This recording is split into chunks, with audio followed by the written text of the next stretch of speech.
Good morning traders, and welcome to this Orbex Market Insights video for Friday, May 24th for the FX majors, where we'll be focusing on the dollar, yen and sterling dollar. So we had a very interesting day in the Forex markets yesterday then. What started off as a relatively quiet session soon saw an explosion of volatility as the market was rocked by collapsing oil and equity markets. A raft of weaker than expected US PMI readings yesterday resharpened concerns around the potential economic damage of a fresh round of tit-for-tat trade tariffs between the US and China.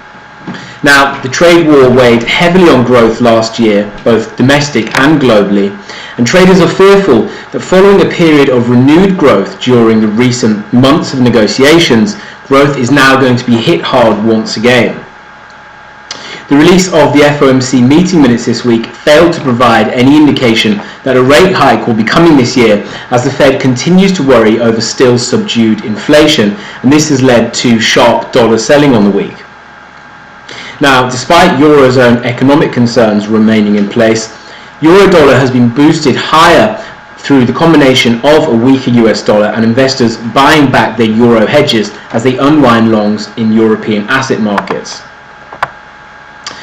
Sterling dollar, while it recovered yesterday, has been under heavy pressure despite the sell-off in US dollar as domestic political turmoil around Brexit threatens investor security.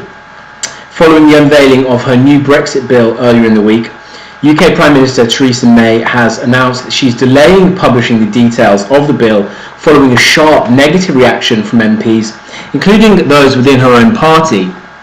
Many now speculate that May is trying to rewrite the bill in an effort to salvage support for it, while others suggest she is pondering resignation.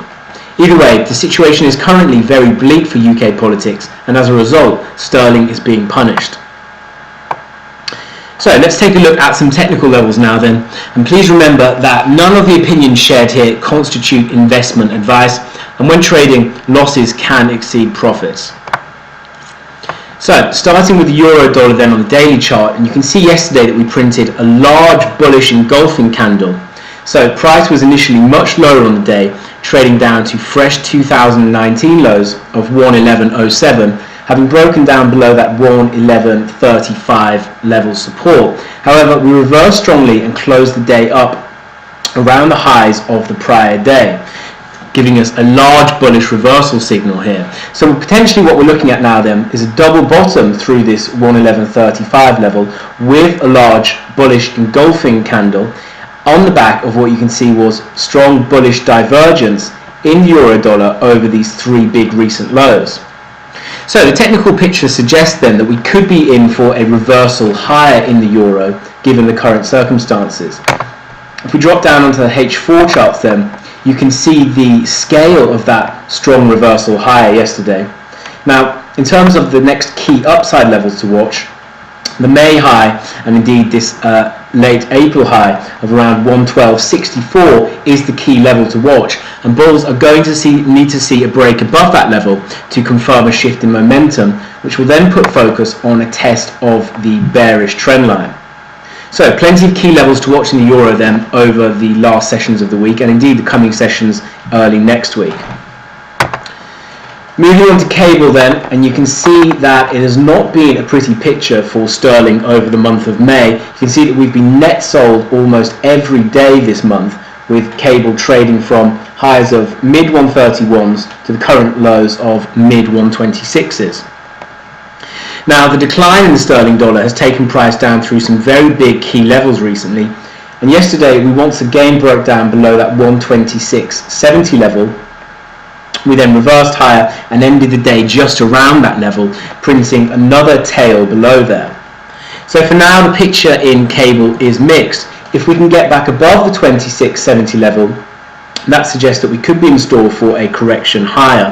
However, given the state of UK politics at the moment and how volatile and dynamic the situation is and the potential for headlines to change on an almost hourly basis, it doesn't seem like there's going to be much room to move to the upside, and the preferred option is a continued grind lower. We drop down onto the H4 charts then, and you can see again that the current recovery is comparatively small when you look at how steady and solid this decline has been over May. So again, to the upside here, it doesn't feel like there's much room to go, and at the very most, any retest of that 128.02 level, if we even make it up that high, should be capped, and we should be looking for a return to the downside here. Okay, so these are the levels I'm looking at then in euro dollar and sterling dollar on the final day of the trading week. I hope this has been useful for you, and wish you all a very relaxed weekend ahead. Thanks a lot. Have a great day.